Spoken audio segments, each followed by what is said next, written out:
ছাত্ৰ ছাত্ৰীসকল, আজি আমি অষ্টমমান শ্ৰেণীৰ বিজ্ঞানৰ ৫ নং অধ্যায়ৰ কয়লা আৰু পেট্ৰলিয়াম পাঠটি আলোচনা কৰিবলৈ লৈছোঁ। প্ৰাণীয়ে শক্তি ক'ৰ পৰা লাভ কৰে? প্ৰাণীয়ে শক্তি আহাৰৰ পৰা লাভ কৰে। প্ৰাণী বুলি ক'লে আমি মানুহো প্ৰাণীৰ ভিতৰত পৰোঁ, নহয় জানো? আমি শক্তি আহাৰৰ পৰাই পাওঁ। উদাহৰণ হিচাপে আমি ক'ব পাৰোঁ যে আমি বিদ্যালয়লৈ আহোঁতে ঘৰত আহাৰ খাই আহোঁ। সেই আহাৰৰ পৰা আমি শক্তি লাভ কৰি দিনটো বিদ্যালয়ত কটাওঁ। যদি আমি দুপৰীয়া বিদ্যালয়ত আহাৰ গ্ৰহণ নকৰোঁ, তেন্তে আমি ছুটিৰ সময়লৈ যথেষ্ট দুৰ্বল অনুভৱ কৰোঁ, অৰ্থাৎ শক্তিহীন হৈ পৰোঁ। গতিকে এই আহাৰক আমাৰ বাবে ইন্ধন বুলি ক'ব পাৰোঁ।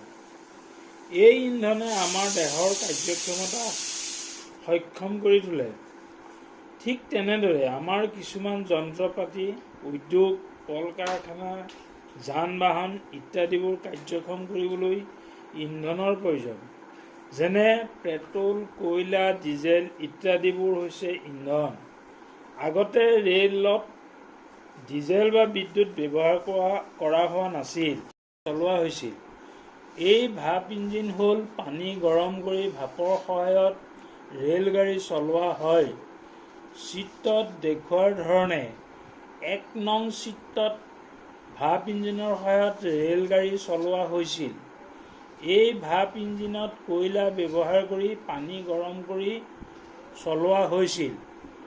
অন্যহাতে ২ নং চিত্ৰত অত্যাধুনিক ৰেলগাড়ী বিদ্যুৎ ব্যৱহাৰ কৰি চলোৱা হৈছে।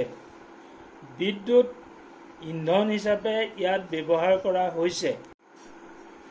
ডিজেলৰ দ্বাৰাও ৰেলগাড়ী চলোৱা হয়। আমাৰ অসমত ডিজেল চালিত ৰেলগাড়ী বৰ্তমান চলাচল কৰি আছে। ইয়াত ইন্ধন হ'ল ডিজেল। আকৌ আমি কিছুমান যান বাহন ব্যৱহাৰ কৰোঁ, সেইবোৰত ডিজেল, পেট্ৰল ব্যৱহাৰ কৰা হয়। অন্যহাতে আমি ঘৰত কিছুমান ইন্ধন ব্যৱহাৰ কৰিও আমাৰ দৈনন্দিন জীৱনত কামবোৰ সমাধা কৰোঁ। যেনে আমি ভাত বনাবলৈ LPG গেছ ব্যৱহাৰ কৰোঁ, জুই জ্বলাবলৈ, চাকি জ্বলাবলৈ, লেম্প জ্বলাবলৈ কেৰাচিন তেল ব্যৱহাৰ কৰোঁ। ইও এবিধ ইন্ধন। এই ইন্ধনবোৰ আমি ক'ৰ পৰা পাওঁ বাৰু? এই ইন্ধনবোৰ আমি পূৰ্বৰ কিছুমান জীৱাশ্মৰ পৰা লাভ কৰিছোঁ। সেইবাবে এইবোৰক আমি জীৱাশ্ম ইন্ধন বুলি কওঁ। এই জীৱাশ্ম ইন্ধনবোৰ আমি প্ৰকৃতিৰ পৰা লাভ কৰিছোঁ। সেয়েহে এইবোৰক প্ৰাকৃতিক সম্পদ বুলি কওঁ। এই প্ৰাকৃতিক সম্পদবোৰনো কি কি আমি চাওঁচোন আহা।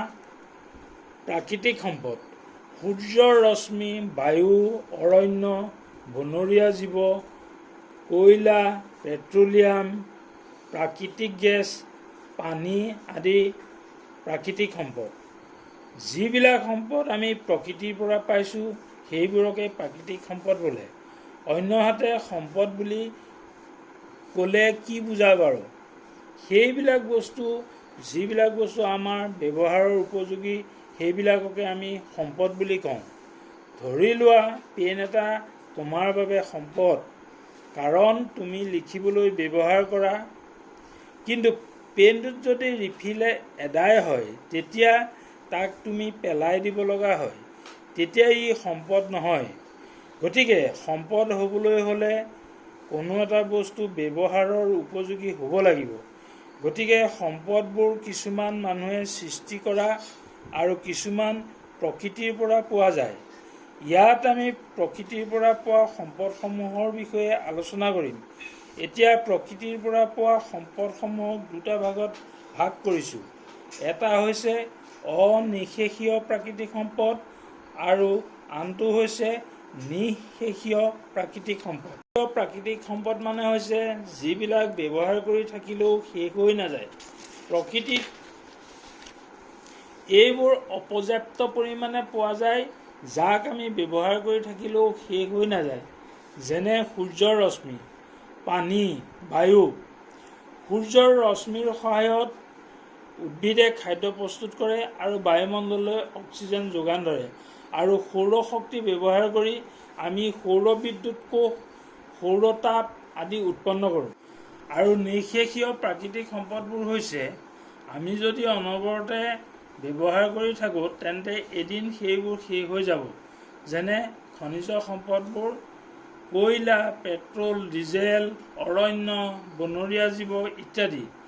সেয়েহে বৰ্তমান চৰকাৰে খনিজ সম্পদবোৰৰ ব্যৱহাৰতকৈ সৌৰশক্তি বা বায়ু শক্তিৰ ব্যৱহাৰৰ ওপৰত যথেষ্ট গুৰুত্ব আৰোপ কৰিছে। যিহেতু খনিজ সম্পদবোৰ আমি ব্যৱহাৰ কৰি থকাৰ ফলত এদিন এইবোৰ নিশ্চয় শেষ হৈ যাব।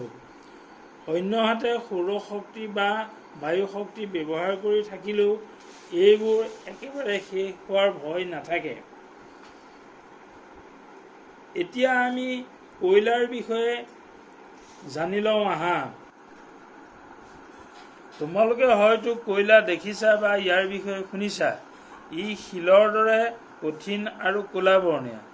কয়লাক আমি আহাৰ বনাবলৈ, তাপ বিদ্যুৎ পাবলৈ, বিদ্যুৎ উৎপাদনত ব্যৱহাৰ কৰোঁ আৰু বিভিন্ন উদ্যোগত ইন্ধন হিচাপে ব্যৱহাৰ কৰোঁ। নিঃশেষীয় সম্পদৰ ভিতৰত এবিধ কয়লাও। এই কয়লাবোৰ প্ৰকৃতিত কেনেদৰে সৃষ্টি হৈছিল তাৰ বিষয়ে অলপ জানি লওঁ আহা। প্ৰায় ৩০০ নিযুত বছৰৰ আগতে পৃথিৱীৰ নিম্নভূমিৰ জলাহসমূহৰ অটব্য অৰণ্য আছিল।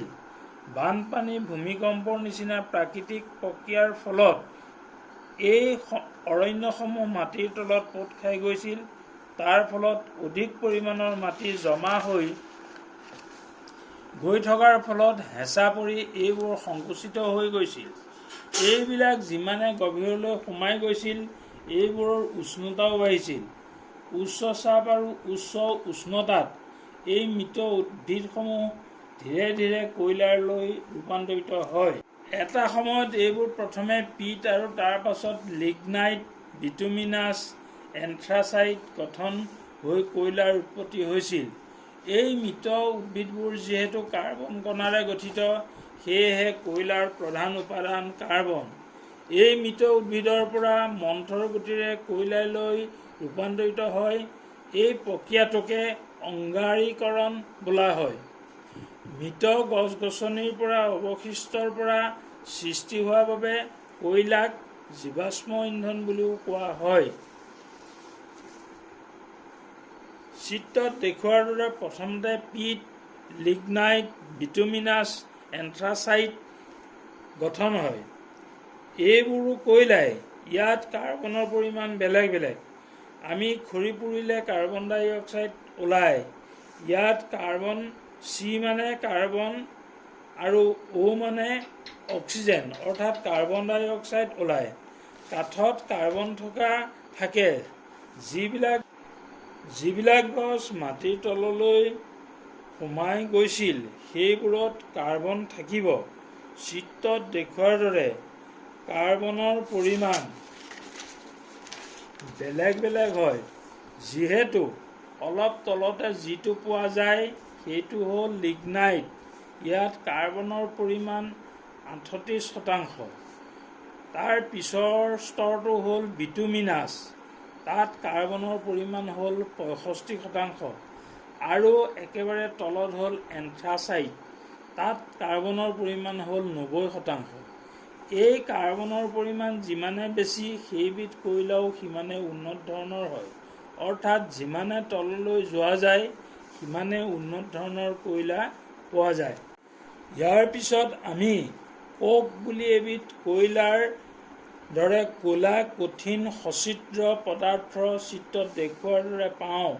ইয়াক কোক বুলি কোৱা হয়। ইয়াক তীখা উদ্যোগত আৰু ধাতু নিষ্কাশনত ব্যৱহাৰ কৰা হয়। ইয়াক কাৰ্বনৰ বিশুদ্ধ ৰূপ বুলিও কোৱা হয়। ইয়াৰ পিছত আমি কয়লা গেছ পাওঁ। এই কয়লা গেছ হ'ল কয়লা সংশোধনৰ পৰা কক প্ৰস্তুত কৰোঁতে কয়লা গেছ উৎপন্ন হয়। কি কি কামত কয়লা গেছ ব্যৱহাৰ কৰা হয়? সাধাৰণতে কয়লা গেছ কাৰখানাসমূহত ইন্ধন হিচাপে ব্যৱহাৰ কৰা হয়। 1810 চনত লণ্ডনত আৰু 1820 চনত নিউয়ৰ্কত ৰাস্তা পোহৰাবলৈ প্ৰথমবাৰৰ বাবে কয়লা গেছ ব্যৱহাৰ কৰা হৈছিল। অৰ্থাৎ ষ্ট্ৰীট লাইট জ্বলাবলৈ কয়লা গেছ ব্যৱহাৰ কৰা হৈছিল। আজিকালি ইয়াৰ সলনি তাপৰ উৎস হিচাপে ব্যৱহাৰ কৰা হয়। ইয়াৰ পিছত আমি অহা পাঠত ইয়াৰ পিছৰ সম্পৰ্কে আলোচনা কৰিম। আজিলৈ ইমানতে এই পাঠটো আমি সামৰিলোঁ।